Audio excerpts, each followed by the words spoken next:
Bollywood cinema में धर्मेंद्र को ही man के नाम से जाना जाता है। ऐसा इसलिए उन्हें कहा जाता है क्योंकि फिल्मों में उनकी एक अलग ही दीवानगी देखने को मिली। साथ ही उन्होंने जिस हिसाब से फिल्मों में एक्शन को बड़े पर्दे पर पेश किया वो वाकई लाजवाब था।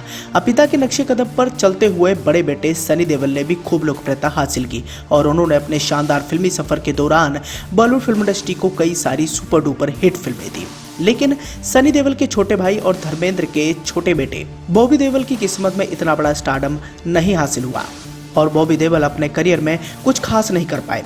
बॉबी देओल की बात करें तो साल 1977 में आई फिल्म धर्मवीर से इन्होंने बतौर चाइल्ड आर्टिस्ट बॉलीवुड में अपना पहला कदम रखा था और ये अपने पिता धर्मेंद्र के साथ दिखाई दिए थे। लेकिन ऐसे लीड हीरो के तौर पर साल 1995 में आई उनकी पहली फिल्म बरसात थी, जिस फिल्म में वो ट्विंकल खन्ना के साथ दिखाई देते थे और उन्हें इस फिल्म के लिए बेस्ट एक्टर का खिताब भी हासिल हुआ। लेकिन इन सब के बावजूद बॉबी देओल का करियर कुछ खास कमाल नहीं कर पाया। पिता और भाई के नक्शे कदम पर चलते हुए बॉबी देओल भले ही इंडस्ट्री में अपना नाम कमाने की जद्दोजहद करते रहे, लेकिन पिता और बड़े भाई सनी देओल की तरह उन्हें स्टारडम नहीं हासिल हो पाया। फिल्म इंडस्ट्री में कई सारी फिल्में करने के बाद उनकी सफलता का ग्राफ नीचे आता गया और एक वक्त ऐसा भी आया जब एक बड़े स्टार घराने से ताल्लुकात रखने वाले बॉबी देओल को फिल्में मिलना बंद हो गई। ये वही दौर था जब पूरा परिवार बॉबी देओल के करियर के लिए परेशान रहा करता था। करीब 10 सालों तक बॉबी की फिल्मों को कोई भी प्रोड्यूसर नहीं मिला और वो अंधकार में डूबते चले गए।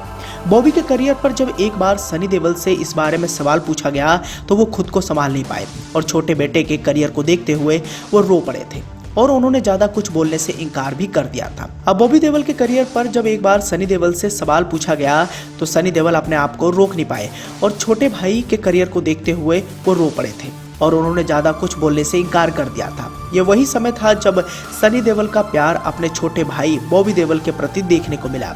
दरअसल आज से कई साल पहले बीबीसी को दिए एक इंटरव्यू में सनी देओल से सवाल पूछा गया था। ये सवाल उनके छोटे भाई बॉबी देओल के करियर को लेकर था। इंटरव्यू में सनी देओल से पूछा गया था कि एक सवाल जिस पर कभी भी ज्यादा बात नहीं हुई वो है बॉबी देओल का करियर। बॉबी बताते हैं कि उन्होंने प्रोड्यूसर ढूंढे लेकिन उन्हें काम नहीं मिला। आप बड़े भाई हैं, आपने उनको इस बीच कैसे सपोर्ट किया? अब सनी देओल इस सवाल का जवाब देते हुए उनका गला भर आया और उन्होंने कहा था कि हम सभी साथ हैं, मजबूत हैं, सब कुछ है हमारे पास, लेकिन जब दूसरे को दर्द होता है तो महसूस भी होता है, देखते हैं।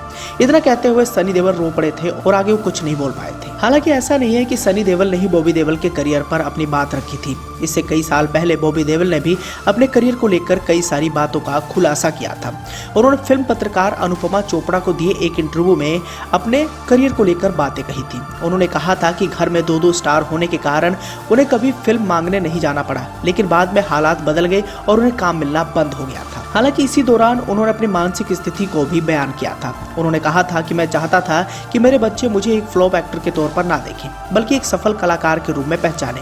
मेरे पिता मेरे लिए प्रेरणा स्रोत हैं, मैं भी अपने बच्चों के लिए प्रेरणा बनना चाहता हूँ।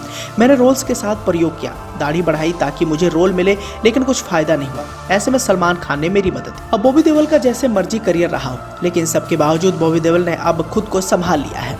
जब एक लंबे समय से उन्हें फिल्में नहीं मिल रही थी तब भाईजान सलमान खान ने आगे बढ़कर उनकी मदद की थी और अपनी फिल्म रेस 3 में उन्हें बड़ा मौका दिया था। इसके बाद उनकी फिल्म हाउसफुल 4 आती है, ये भी ठीक ठाक कमाल कर पाती है। लेकिन 2020 में जब इन्होंने वेब सीरीज आश्रम में काम किया तो आश्रम फिल्म में इनके किरदार को लोगों ने बहुत ज़्यादा पसंद किया। आश्रम वेब सीरीज करने के बाद ये एक बार फिर से लाइमलाइट में आ गए और आने वाले समय में वो कई सारी बड़े प्रोजेक्ट का हिस्सा भी बनने वाले हैं। यहाँ हम आपको इस बात की जानकारी देना चाहेंगे कि बॉबी देओल अक्षय कुमार की साल 2022 में रिलीज होने वाली फिल्म बच्चन पांडे में भी नजर आने वाले हैं और उनके इस किरदार की काफ़ी ज़्यादा चर्चाएं भी की जा रही हैं। इसी के साथ ही दोस्तों, इस बारे में आपकी क्या राय है और बॉबी देओल के करियर में आए उतार चढ़ाव को लेकर आपने क्या प्रतिक्रिया देनी है, कमेंट कर अपना सुझाव देना बिल्कुल न भूलें।